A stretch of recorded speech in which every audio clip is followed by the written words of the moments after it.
I won't say much. I don't need to.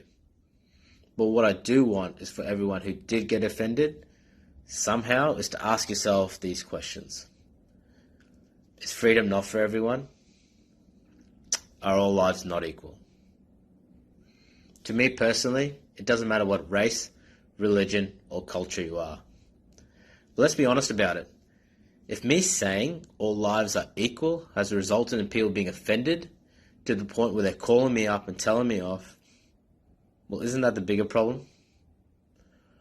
These people obviously don't believe in what I've written. And it's not just a handful of people. You'd be shocked about how many feel this way.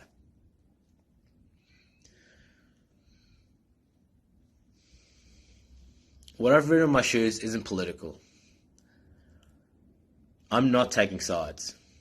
Human life to me is equal. One Jewish life is equal to one Muslim life, is equal to one Hindu life, and so on.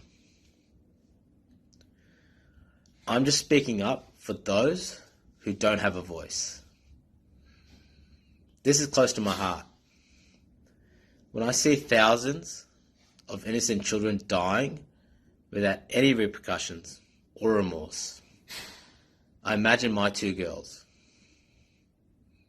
What if this was them? No one chooses where they're born. And then I see the world turn their backs on them. My heart can't take it. I already feel my life wasn't equal to others when I was growing up.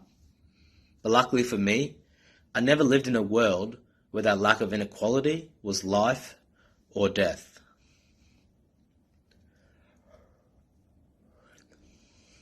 The ICC have told me that I can't wear my shoes on field because they believe it's a political statement under their guidelines.